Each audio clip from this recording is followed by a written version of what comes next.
Senhor tem uma palavra específica e bem direta para os nossos corações nessa noite. Quero te convidar a colocar a mão na sua mente. Senhor Deus e Pai, em nome de Jesus, Pai, nessa noite nós te rendemos graças, te bendizemos, te adoramos, Senhor, na beleza da Tua vontade, Senhor. Te adoramos na beleza da Tua santidade. Pai, nessa hora, Pai, nós, Pai, te entregamos a nossa mente, Senhor, nosso coração. Leva cativa, Senhor, até o trono da Sua glória. Pai, nós já te adoramos, te bendizemos, ó Pai, nos alegramos na Tua presença, Senhor, e agora, Senhor, o Senhor quer falar conosco, Pai, através da Tua palavra, Senhor. Deus, que todo empecilho, todo impedimento, todo tipo de atrapalho, Senhor, de embaraço, Pai, que porventura, Senhor, quiser roubar a atenção da Tua poderosa palavra nessa noite, Pai, nós repreendemos, ó Pai, na autoridade do nome de Jesus e declaramos, ó Pai, não tem poder. Deus, o Senhor nessa noite nos trouxe aqui, Pai, com um propósito específico para falar conosco e tratar com as nossas vidas. Pai, nós declaramos com a nossa boca nessa noite, Senhor, nós receberemos, ó Pai, tudo aquilo, ó Pai, que o Senhor tem preparado para as nossas vidas nessa noite.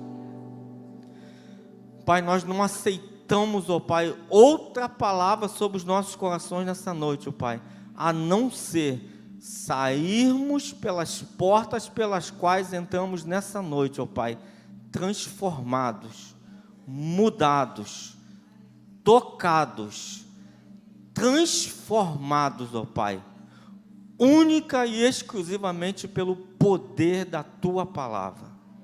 Nós oramos, ó Pai, assim, Pai, e te agradecemos em nome de Jesus. Os irmãos podem se assentar em nome de Jesus? Irmãos, é sempre uma alegria muito grande pregar a palavra do Senhor, ministrar a palavra do Senhor. Porém, todavia, no entanto, não é fácil. Confesso para os irmãos que essa noite, exatamente essa noite, é uma noite difícil para ministrar a palavra do Senhor. O Senhor me deu uma palavra, liberou uma palavra sobre a minha vida para a igreja já tem algum tempo, alguns meses na verdade. Confesso para os irmãos que eu tentei me esquivar. Confesso para os irmãos que eu liberei essa palavra em outra ocasião. O Senhor falou, beleza, bênção, vou fazer. Mas essa palavra não é para aqui, somente. Irmãos, eu confesso para os irmãos que essa semana foi uma semana só pela graça. Corpo doído, febre, resfriado, e estou com a carne tremendo, mas é a palavra do Senhor. Quero te pedir em nome de Jesus, interceda. Se você já faz isso dobrado nessa noite. Porque o que o Senhor quer fazer e vai fazer nessa noite, é coisa que só Ele pode fazer, irmãos. A palavra do Senhor, ela é muito poderosa e ela é muito específica. E eu indaguei o Senhor, Senhor, é isso mesmo? Diante de tudo que Ele tinha falado, é isso mesmo? Dá para confirmar? Dá para provar para mim que é isso mesmo? E na semana passada, domingo passado, o texto que o pastor Fabinho leu, a palavra que a pastora pregou, a palavra que o pastor Márcio liberou nessa manhã, eu falei, Senhor, desculpa, eu me reduzo à minha insignificância, vou pregar. E o texto, irmãos, para a gente dar uma base sobre a palavra que o Senhor quer falar conosco nessa manhã, é o Salmo de número 139. Os irmãos podem ficar assentados mesmo. Nós vamos ler só alguns versículos. Salmo de número 139.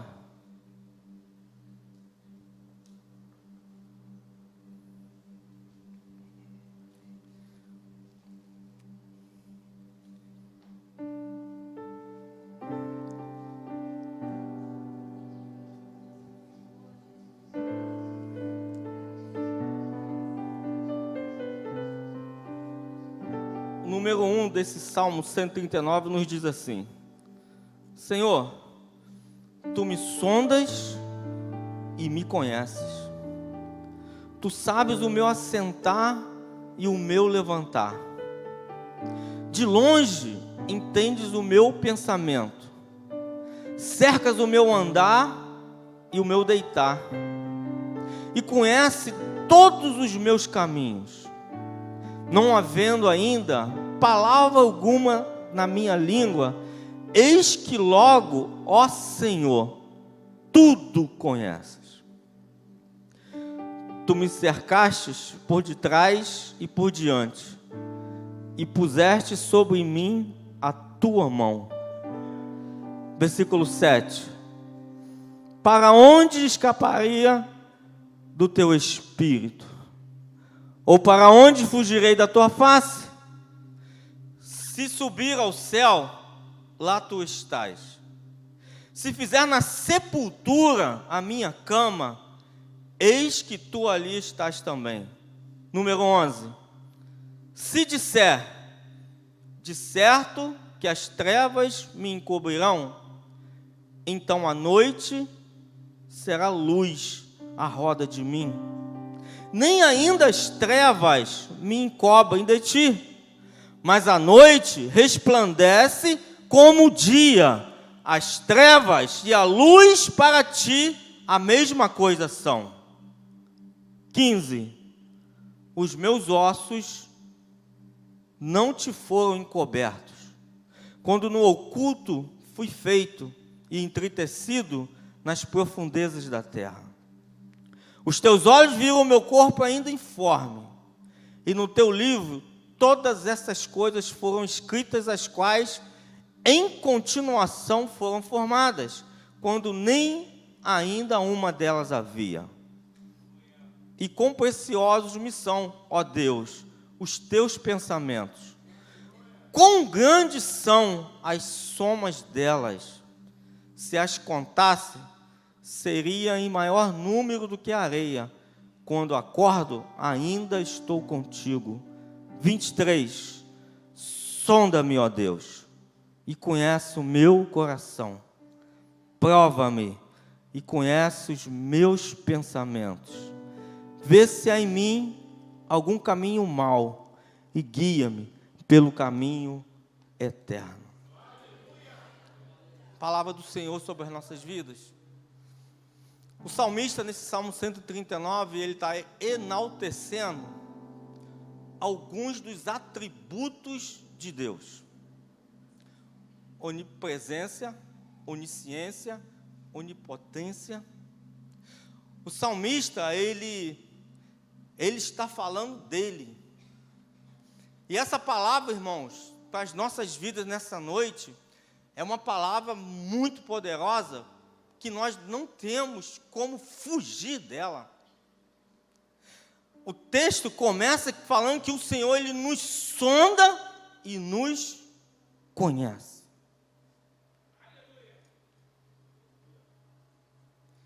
Deus é um Deus que Ele nos esquadrinha. Ele conhece todo o nosso ser, todos os nossos movimentos, todas as nossas ações, todos os nossos pensamentos. Ele conhece todas as coisas. Grave disso nessa noite. Grave isso. O Senhor, Ele vai falar que nesses salmos, Ele fala algumas coisas, irmãos, que vai nos arremeter para algumas outras passagens da Bíblia. Ele fala que luz e trevas, para ele, o salmista faz essa declaração, são a mesma coisa.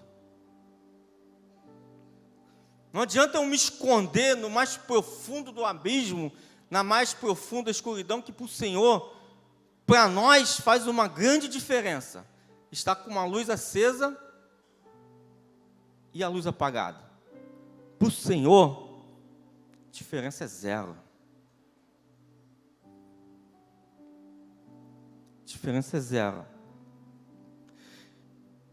Então o Senhor vai nos mostrando, através desses salmos, que o poder dele vai muito além daquilo que nós pensamos e achamos. O poder de Deus sobre as nossas vidas, sobre as ações das nossas vidas, vai muito além daquilo que nós pensamos, daquilo que nós achamos, daquilo que falam a respeito de... Vai muito além. Isaías vai falar que os pensamentos do Senhor, Isaías 55, são muito mais altos do que os nossos.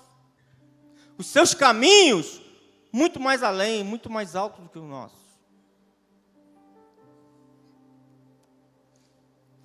E o versículo 15, ele vai nos dizer assim: os meus ossos não te foram encobertos quando no oculto fui feito e entretecido nas profundezas da terra. Os teus olhos viram o meu corpo ainda informe, e no teu livro todas essas coisas foram escritas, as quais em continuação foram formadas, quando nem ainda uma delas havia. O salmista está falando para o Senhor, que está confessando que antes que ele existisse, antes que ele fosse formado, antes de qualquer coisa, o Senhor já sabia de tudo. Eu não sei de que forma você entrou aqui nessa noite. Sinceramente, eu não sei. Eu sei a forma pela qual eu entrei. Mas eu te falo nessa noite que o Senhor sabe tudo a seu respeito. Tudo.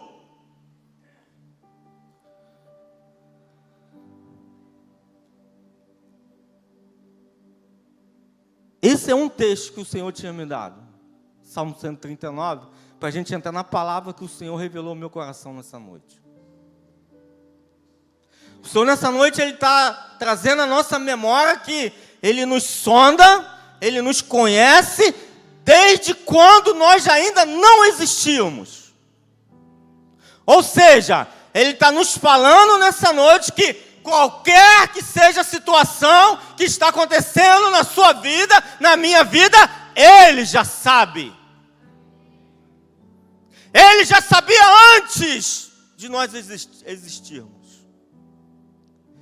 Então, se hoje nós entramos aqui com alguma interrogação na nossa vida, questionando o Senhor, isso não é o problema do Senhor, o problema é nosso. Se existe alguma dúvida, alguma questão a nosso respeito, que nós não estamos conseguindo discernir, isso é conosco, porque o Senhor sonda e conhece todas as coisas. Ele está falando que para Ele nada atrai Ele assim, ai que surpresa. Isso...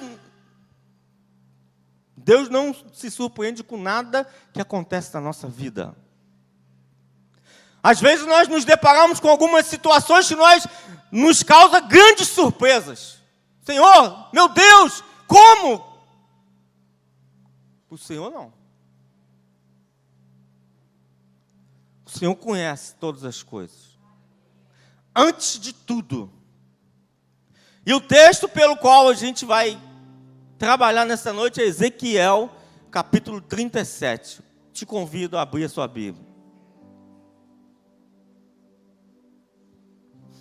Esse é o texto pelo qual eu fugi, irmãos.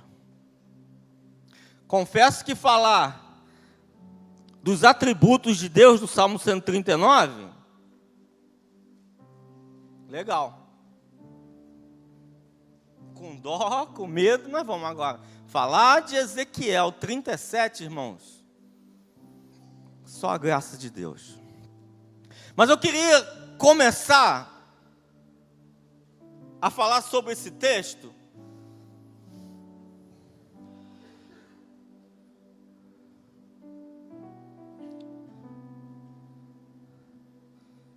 Eu vou só ler só um versículo, irmãos, desse texto de Ezequiel 37.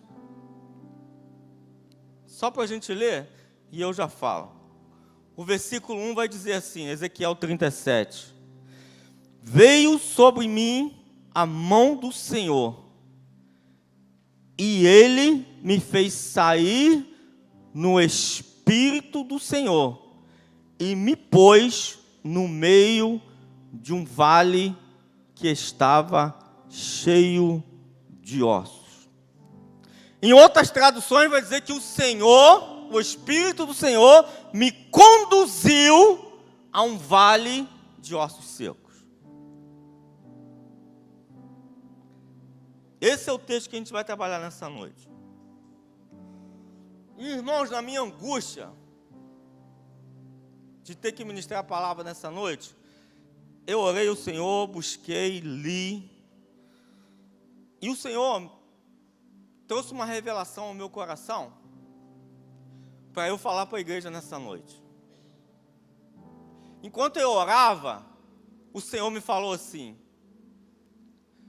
a minha casa, a minha igreja, ela é como um grande hospital. Nós já ouvimos isso muitas vezes, não já? Nós falamos muito isso, que a igreja é um hospital. Uma igreja que... A igreja é um lugar que pessoas vêm de tantas situações e são tratadas, são curadas. Se ficasse até aí, estava legal. Mas o Senhor, Ele continuou falando comigo e falou assim, nas minhas orações: a minha casa está como um grande hospital. E em um hospital acontecem muitas situações. O Max Santo aí, que é enfermeiro, e outros enfermeiros. A visão do pessoal que trabalha no hospital, da nossa, é bem diferente. O pessoal que trabalha na área da saúde, ele olha para a gente e fala assim: ih, olha o olho dele. Ih, olha a cor da pele dele. Percebe já alguma coisa que está faltando. E o Senhor falava assim: acontece muitas coisas no hospital. Mas hoje, no dia de hoje, o Senhor falou ao meu coração que Ele tem cirurgias marcadas para essa noite, nesse lugar. É com muito temor que eu falo isso nessa noite. O Senhor, Ele me revelou que Ele, nessa noite, Ele tem cirurgias marcadas. Veja bem, não foi o pessoal da saúde que marcou, não. O Senhor, nessa noite, marcou cirurgias com pessoas neste lugar. E a diferença, irmãos, é que, irmãos, entendam, tá? Em nome de Jesus, nós estamos falando de coisas espirituais. A Bíblia nos fala que as coisas espirituais, elas são discernidas pelo Espírito. Por isso que eu comecei nessa noite orando pela nossa mente, para que o Senhor levasse a nossa mente cativa até o trono da graça dEle, para que nós pudéssemos entender, durante o tempo que o Senhor irá falar conosco aqui nessa noite, o que é que exatamente Ele quer fazer com as nossas vidas nessa noite.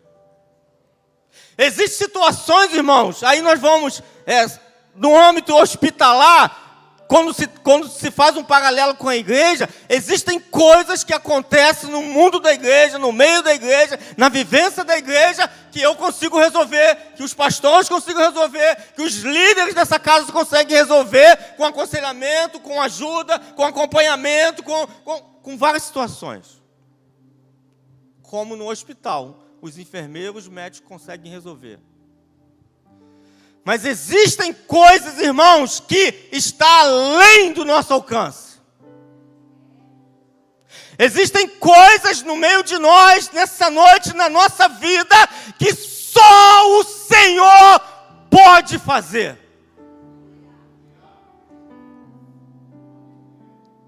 A Bíblia vai nos dizer que o Senhor, Ele é o médico dos médicos.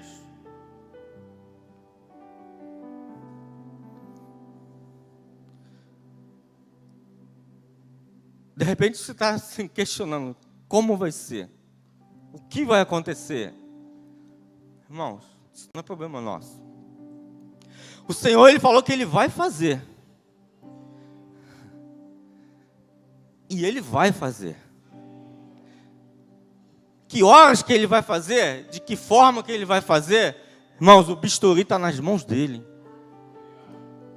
O bisturi está nas mãos do Senhor. E eu creio nesse Senhor, eu creio nesse Deus. Eu creio no poder dEle.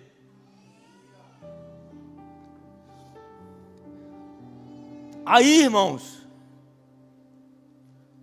vamos para a palavra. Ezequiel, no capítulo 3,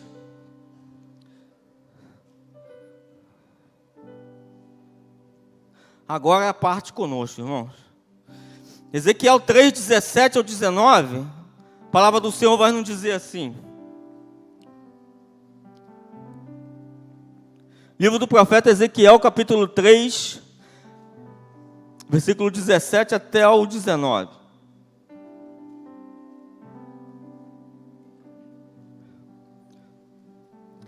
Filho do homem, eu te dei por atalaia sobre a casa de Israel. Quando ouvires uma palavra da minha boca, avisá-los-á da minha parte.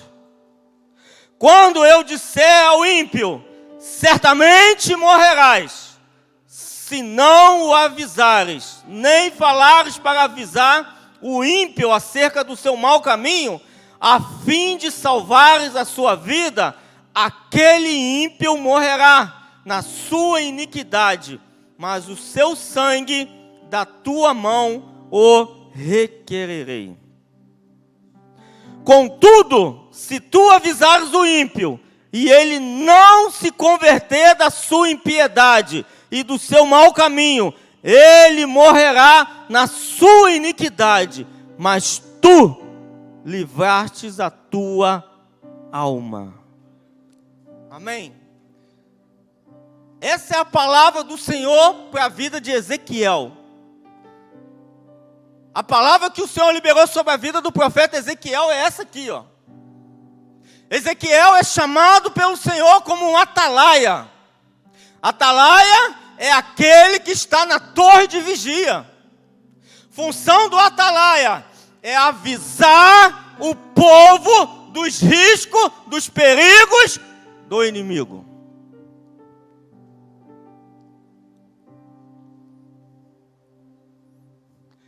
Nessa noite, neste lugar, estão os profetas e os atalaias do Senhor.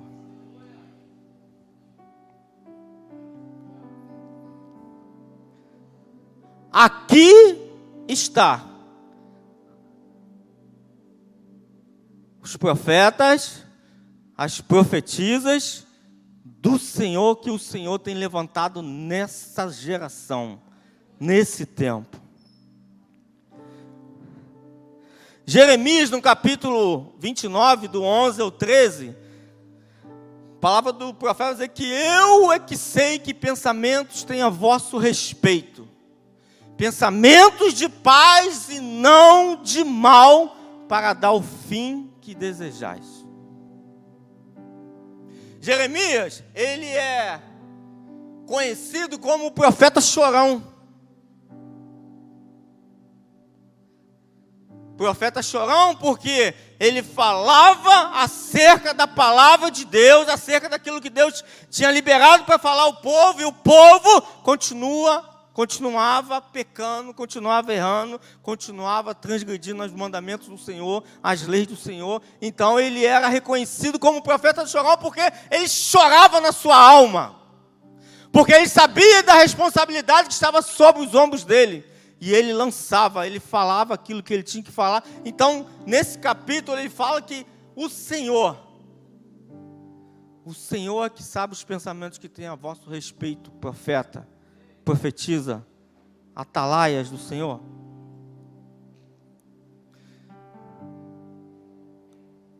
E, irmãos, é interessante que o versículo que nós lemos, o único versículo, versículo 1 Ezequiel 37, ele fala que o Senhor veio sobre mim a mão do Senhor e me fez sair no Espírito do Senhor e me pôs no meio de um vale que estava cheio de ossos.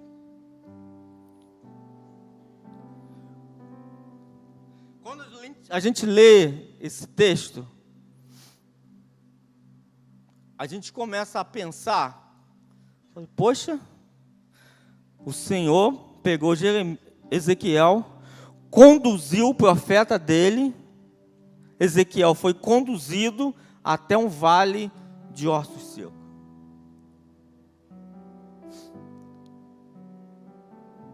O que o Senhor quer falar conosco nessa noite é exatamente sobre isso, irmãos.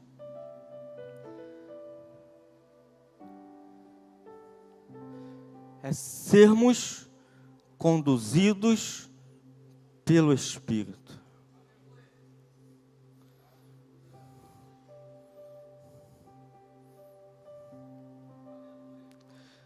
Quando a gente ora, irmãos, e pede algumas coisas a Deus, eu tenho certeza que oração nenhuma que foi feita das nossas bocas, nós pedimos ao Senhor para nos conduzir até um vale de ossos secos. Tem alguém que já fez essa oração? Senhor, pega na minha mão, me conduz até um vale de ossos secos. Mas o Senhor fez isso com Ezequiel.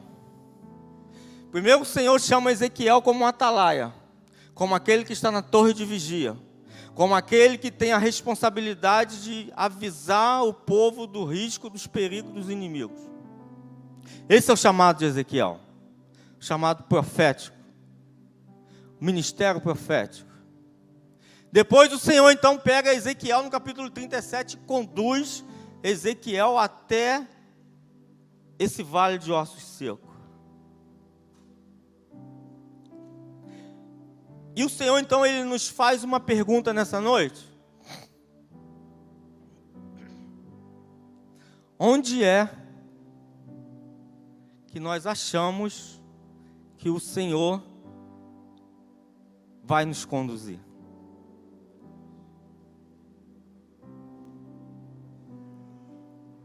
Tem alguns personagens na Bíblia que não foram para o vale de ossos secos, não. Eu queria compartilhar com os irmãos.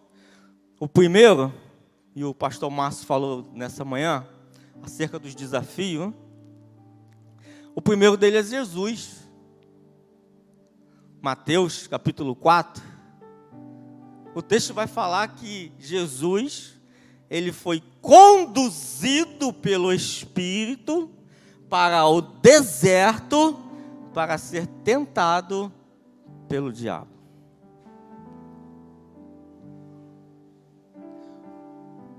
E quando nós olhamos, irmãos, para a postura de Ezequiel, nós não vamos ler o texto, você já conhece, amém? O Senhor me deu só o versículo 1, vamos ficar nisso aí. O resto é pano para manga. Então, quando a gente olha, a gente vê, estuda o que aconteceu quando Ezequiel é conduzido pelo vale de ossos secos, nós podemos ver a poderosa mão de Deus agindo através do profeta Ezequiel, por causa da postura do profeta em ouvir e obedecer a palavra do Senhor. Quando nós vemos Mateus capítulo 4 falando que Jesus ele foi conduzido pelo Espírito para um deserto e para ser provado pelo diabo, nós vemos em Jesus batalhando com o diabo usando somente a palavra. Tudo que o diabo falava a respeito de Jesus, a respeito do que ele tinha que fazer, e ele sabia que o diabo ele era somente o tentador, ele falava, está escrito.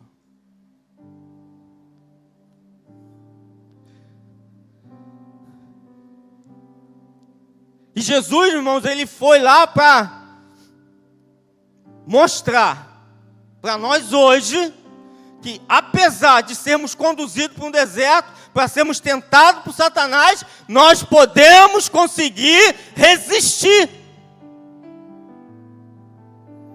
Porque ele fala isso na palavra dele. Mas conseguimos resistir na palavra dele. Outro. 2 Coríntios, no capítulo 12, versículo 2, vai nos dizer que o apóstolo Paulo, ele foi conduzido, irmãos, ao terceiro céu. Olha que maravilha. Paulo, ele foi conduzido pelo Espírito ao terceiro céu e viu coisas inefáveis. Coisas que não são dignas nem compreensíveis à mente humana dele falar, dele relatar o que ele viu, tamanha a grandeza, tamanha a majestade, tamanho o poder que ele viu lá no terceiro céu. Se parasse por aí, ó, show. Porém, quando Paulo desce, a Bíblia fala que ele é imposto um espinho na carne, o mensageiro de Satanás, para que ele não se ensoberbecesse pela visão que ele teve.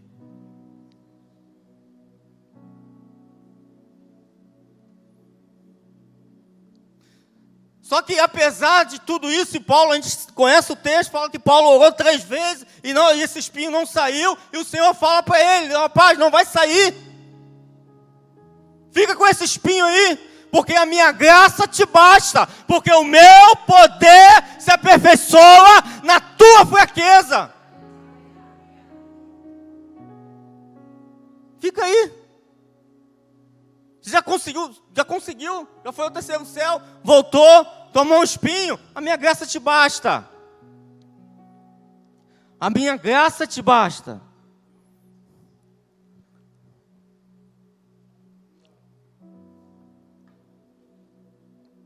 Estão conseguindo entender o nível do convite que o Senhor está fazendo para nós nessa noite? Onde é que Ele quer nos conduzir? Talvez nós queríamos ser conduzidos pelo Senhor em outros lugares, em outras situações. Mas a gente pega o profeta Daniel, no capítulo 6, no versículo 16... A Bíblia fala que Daniel, ele foi conduzido até uma cova de leões.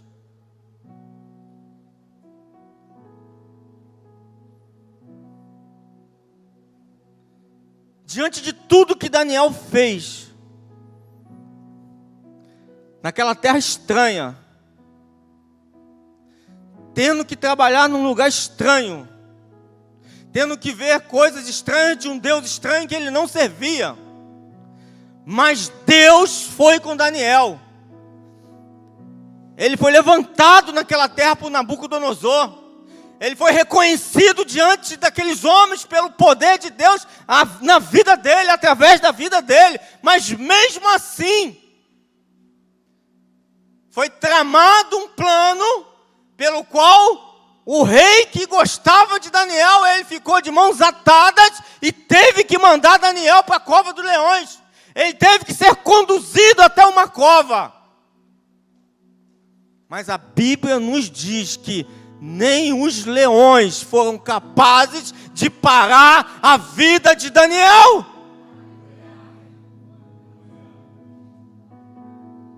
Da mesma forma, os amigos de Daniel, Sadraque, Mesaque e Abednego.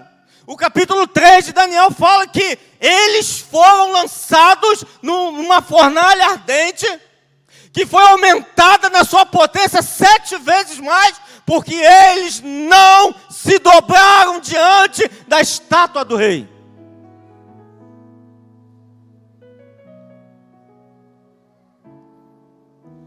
E eles permaneceram firmes na sua postura. Não nos dobraremos. Se vocês não se dobrar, vocês vão ser lançados, vão ser convidados, vão ser conduzidos para uma fornalha. Não tem problema.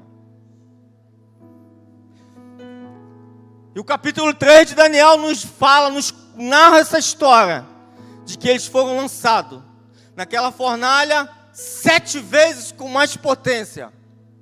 E quando eles estavam lá dentro, O rei Nabucodonosor e seus servos, eles ficaram perplexos, porque eles viram 4 homens andando dentro da fornalha. E eles não conseguiam entender. Como pode? Se foram lançados 3 homens, conduzido 3 homens na fornalha, por que tem 4?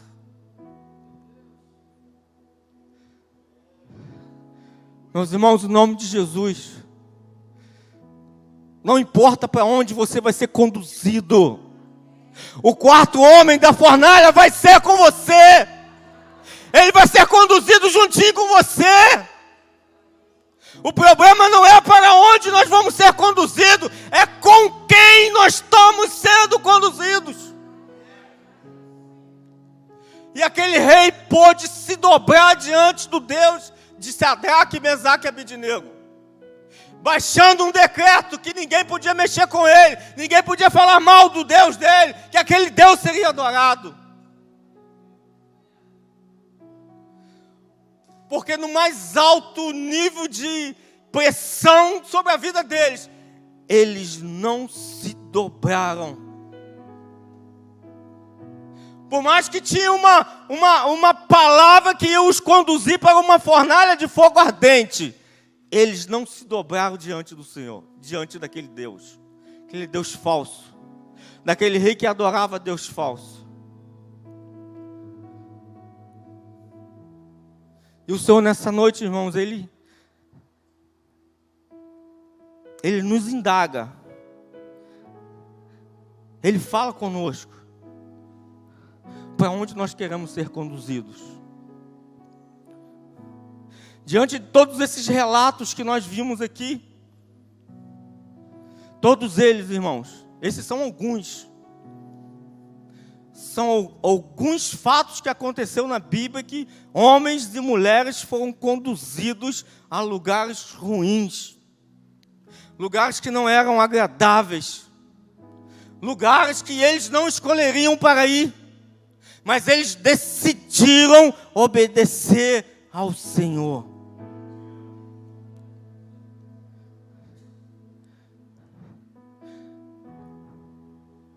Para onde nós queremos ir, irmãos? Para onde nós queremos ser conduzidos? Para lugares bons, lugares que vai nos trazer alegria, que vai nos trazer satisfação, ou nós temos a consciência que nós, muitas vezes, tenhamos que ser conduzidos para lugares que vai mudar a vida de pessoas, que vai transformar a vida de pessoas, que vai transformar nações, que vai transformar cidades, vai transformar estados. A escolha é nossa. A escolha é nossa, irmãos. Para onde nós queremos ser conduzidos? E o Senhor nessa noite, Ele quer, irmãos, tratar conosco de uma forma bem particular.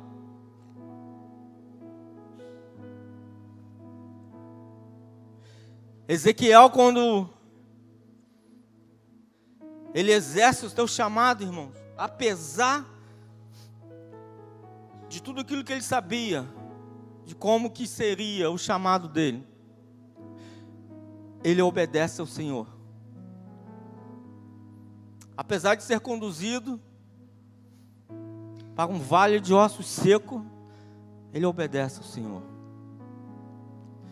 E o Salmo 139 que nós lemos, ele fala que o Senhor, ele nos sonda, Ele nos conhece, e Ele vai falando, nos outros versículos seguintes, Ele fala que Ele nos conhece desde a sepultura.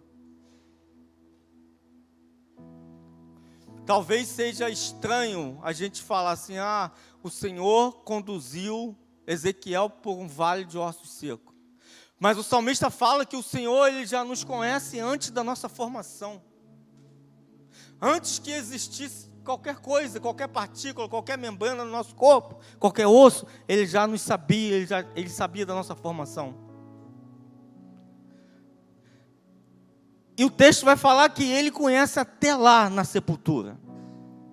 Então o que o Senhor está conduzindo Ezequiel, aparentemente, para um vale de ossos secos, um vale de morte, quem falou que é morte para o Senhor?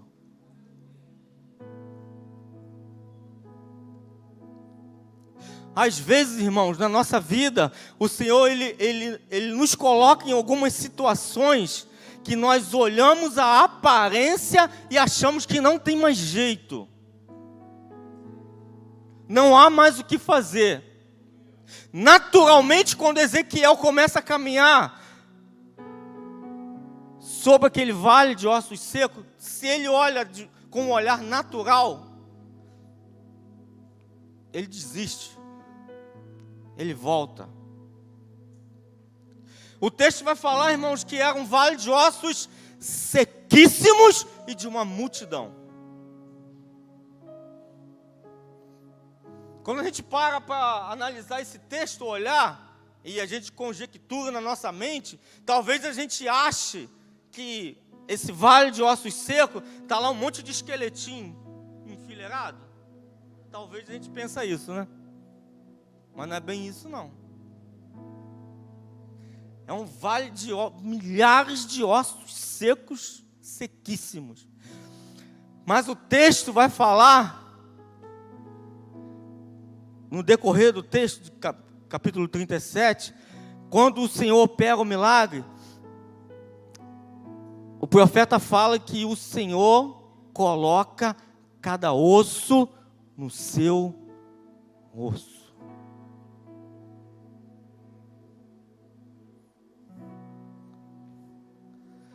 Talvez nós olhamos para algumas situações na nossa vida hoje, irmão, de estar tudo virado de cabeça para baixo.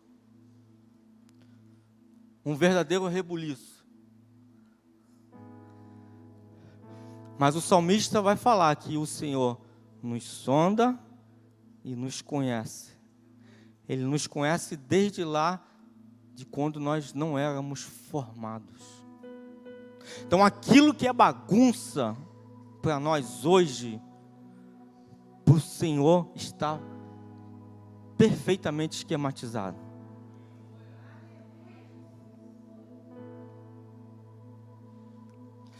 Ele sabe perfeitamente cada osso do seu corpo. Talvez você recebeu alguma quebradura na sua vida espiritual.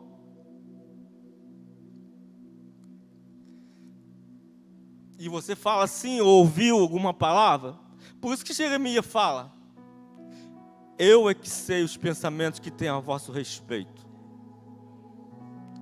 Talvez a quebradura que você recebeu acerca do seu ministério profético foi tão grave, tão exposta, que você pense assim: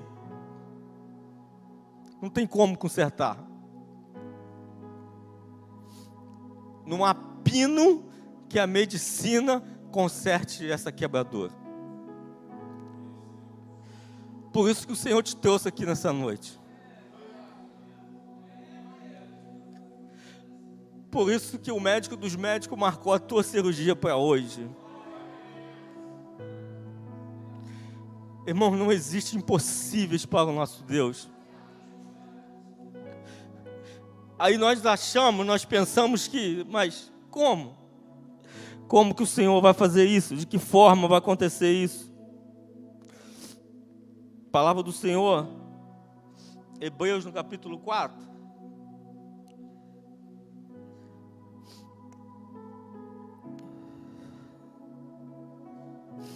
O versículo 12, ele vai nos dizer assim: porque a palavra de Deus, ela é viva e eficaz, mais cortante de qualquer espada de 2 gumes, e penetra até a divisão da alma e espírito, e de juntas e medulas, e é apta para discernir os pensamentos e intenções do coração. E não há criatura alguma encoberta diante dele. Antes, todas as coisas estão nuas e patentes aos olhos daquele a quem havemos de prestar contas.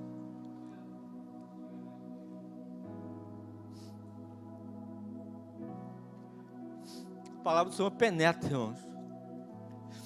A palavra do Senhor, ela vai aonde a medicina não consegue alcançar. Não consegue, mas a palavra de Deus consegue. Mais uma pergunta que o Senhor nos faz nessa noite.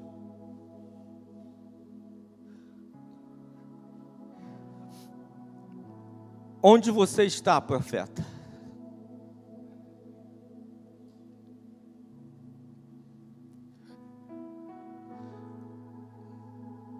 Uma pergunta para ser respondida por cada um de nós.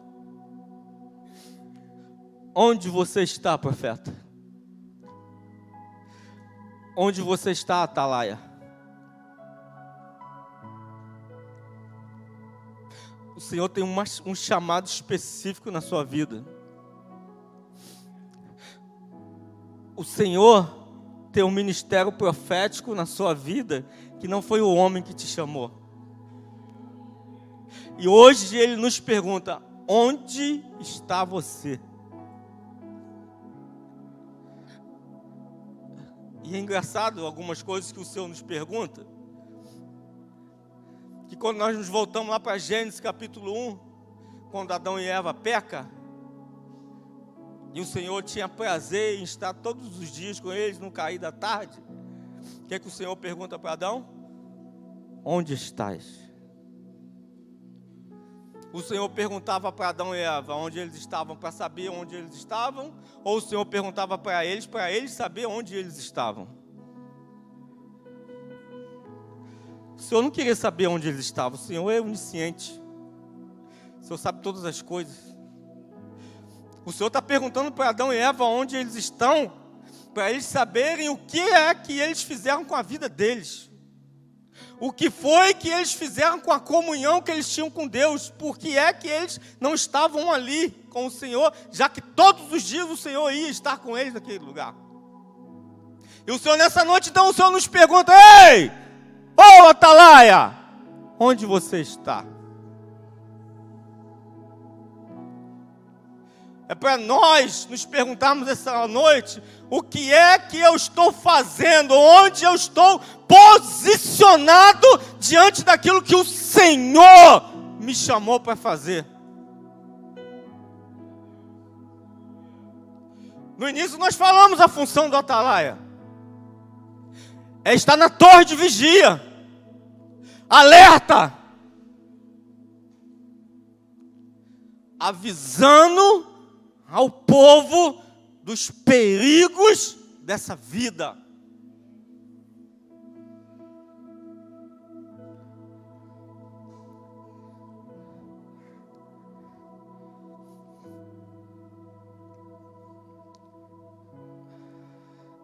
O Senhor me deu 3 passagens para ilustrar isso sobre as nossas vidas nessa noite. 3 situações pelo qual nós podemos estar nessa noite. O primeiro texto que o Senhor me deu é 2 Reis 17, 18, 19, que conta a história de Elias, o profeta do fogo. Elias, depois de ter feito tudo aquilo que fez através do poder de Deus, ele recebe uma mensagem de uma mulher chamada Jezabel, a mulher do rei Acabe. Ele recebe uma mensagem. Jezabel enviou uma mensagem para Elias, dizendo que aquela noite ela iria matar, acabar com a vida de Elias.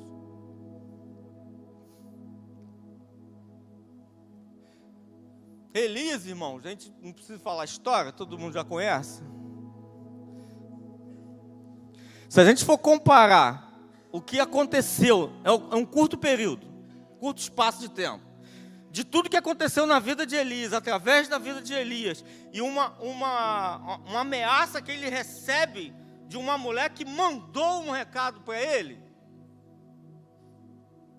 Aí, muitos de nós podemos estar na mesma situação de Elias. Elias recebe aquela mensagem, Elias foge e se esconde numa caverna. Tem todo um processo, mas o fim dele vai estar lá na caverna. Só que a questão, irmãos, que o Senhor quer falar conosco nessa noite é que Elias recebeu uma mensagem mentirosa, que aquela mulher não ia conseguir matá-lo, e ele se escondeu por medo na caverna.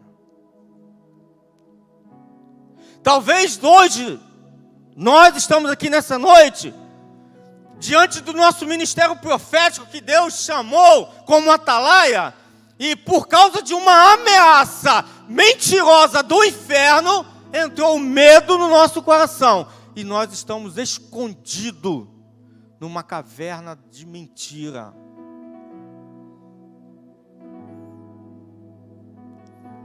O Senhor nessa noite, Ele quer desconstruir essa mentira que colocaram no seu coração. Essa mentira que contaram, que inventaram, e atrofiou o seu ministério profético. O Senhor nessa noite, Ele fala para pessoas aqui neste lugar, que Ele vai arrancar pessoas de dentro da caverna, por causa da mentira, que foi lançada no seu coração.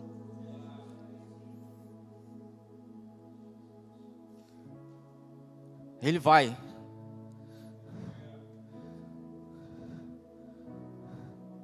O Senhor hoje, Ele te chama a sair da caverna da mentira. Irmãos, entenda bem, a palavra hoje é bem específica para você, que é profeta e profetiza desse lugar. Hoje o Senhor, Ele não está fazendo curvas, não. Ele não está contando história, não. Ele está falando para você nessa noite, profeta e profetiza dessa casa. Sai da caverna da mentira. O inferno tentou te parar por tantas vezes, por tanto tempo. E hoje ele te chama a abandonar essa caverna de mentira. O segundo texto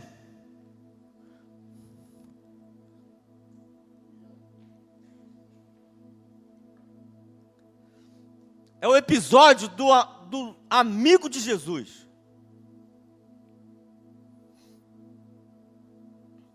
Lázaro.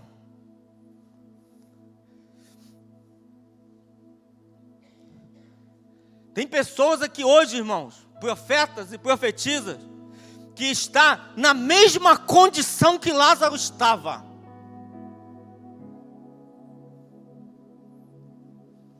A Bíblia fala que em dado momento Lázaro adoeceu, Jesus estava longe, as suas irmãs Marta e Maria entraram em desespero. Elas sabiam que Jesus poderia curar Lázaro,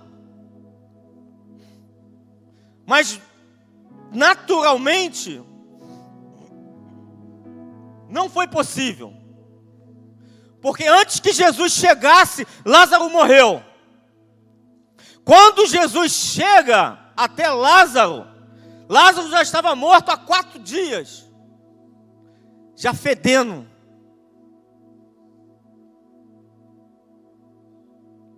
Mas desde o princípio, quando Jesus sabe da notícia, ou que vai ser falado com ele, que desde antes ele já sabia, porque Jesus sabe todas as coisas. Então quando chega a notícia para ele, então ele revela para aquelas pessoas: não, para aí, o meu amigo não está morto, ele dorme.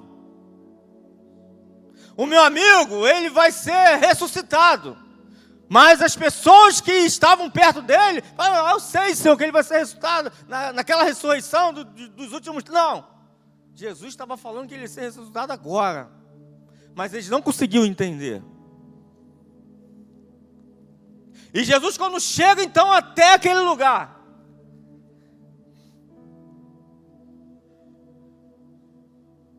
fedendo, porque era 4 dias de morte, o que Jesus manda fazer?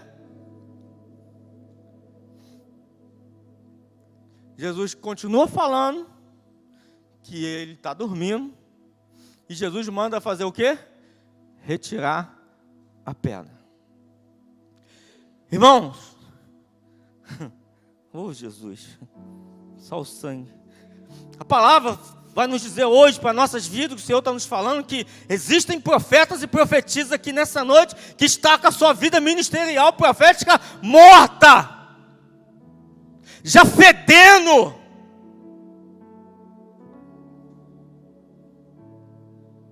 E as pessoas que chegam perto, espiritualmente, sente o cheiro da morte.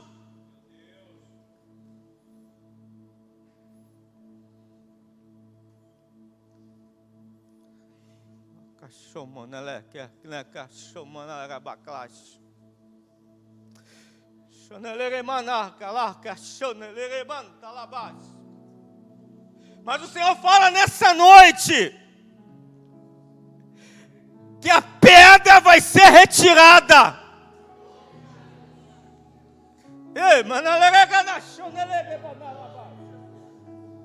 Jesus fala assim, ó: retira a pedra.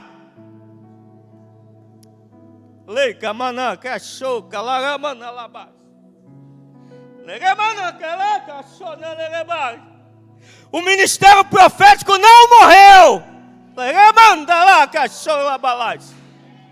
Ele apenas está adormecido.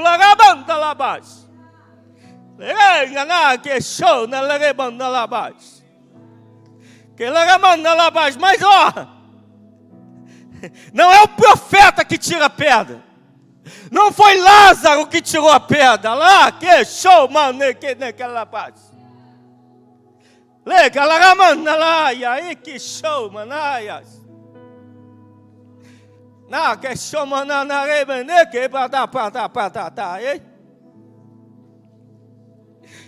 Lei que nem manarabash. Negele manalaba, que ele manda lá, que show, nele que manda lá baixo. O Senhor nessa noite ele levanta homens e mulheres neste lugar. Cuidadores de profetas e profetisas, que vão retirar a pedra da epa que nele manda lá baixo. Show, nele manda lá baixo. Ei, na chana, caia, Jesus. Ministérios proféticos adormecidos. Mas a aparência é de morte.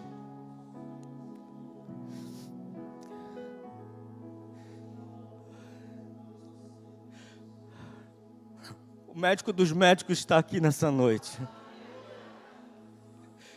Ele quer fazer essa cirurgia.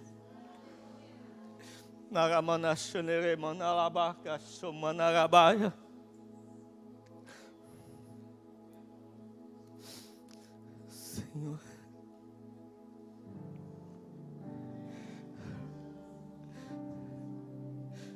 O Senhor fala assim nessa noite, ó: retirem a pedra e vem para a posição, hein? Vem para a posição.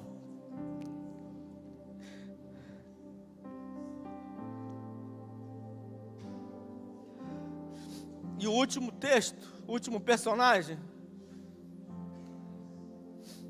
é o profeta Jonas.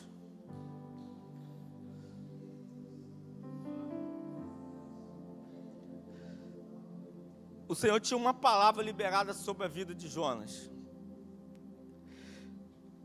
O Senhor ia conduzir Jonas até Nínive, com uma palavra específica para aquela cidade. Mas Jonas, ele decidiu no seu coração a não ir. Simplesmente ele tomou um outro rumo. Ele compra uma passagem, entra num barco e vai para Tarsis, ou tenta ir para Tarsis. O texto vai nos dizer que no meio do caminho, quando ele está indo, o Senhor permite uma grande tempestade. E aquelas pessoas não conseguiam entender. Mas Jonas sabia. O profeta, ele sabe. E aquelas pessoas indagavam o Senhor: como é que pode isso? O que está acontecendo? Uma tempestade bravíssima. E o barco quase afundando, e eles procuram, e eles acham Jonas lá embaixo. O texto é até engraçado, que fala: sou dorminhoco. O que você está fazendo aí? Diante de tudo isso, acorda, rapaz. Vai clamar ao seu Deus? As pedras clamando. Vai clamar ao seu Deus para ver se muda alguma coisa, rapaz. Mas Jonas sabia o que tinha acontecido. E o versículo 12, no capítulo 1, Jonas fala assim, ó: respondeu ele: levantai-me e lançai-me ao mar, e o mar se vos aquietará, porque eu sei que por minha causa vos sobreveio essa grande tempestade. Versículo 15: então levantaram a Jonas e o lançaram ao mar, e cessou o mar da sua fúria. Temeram, pois, os homens ao Senhor com grande temor, e ofereceram sacrifícios ao Senhor e fizeram votos. Então o Senhor deparou um grande peixe para que tragasse a Jonas, e esteve Jonas 3 dias e 3 noites nas entranhas do grande peixe. O Senhor mandou Jonas de uma forma muito específica para Nínive, e Jonas desobedeceu. Talvez aqui nessa noite, irmãos, existem profetas de Deus e profetisas que o Senhor liberou uma palavra específica para você ir para um lugar. Completar uma obra que Ele colocou sobre as suas mãos. E você desviou o caminho.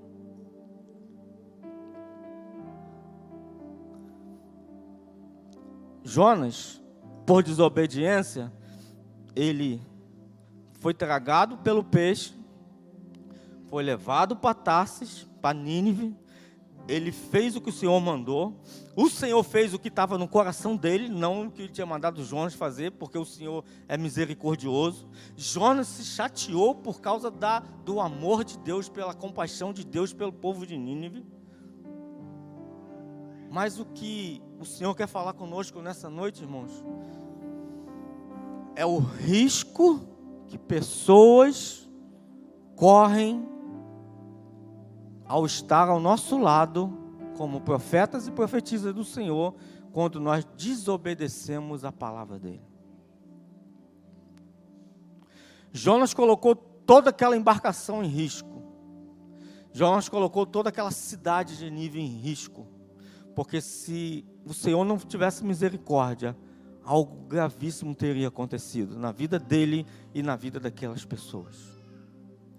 Então, o chamado profético que Deus nos chamou para fazer, ele não para em nós. Está além de nós.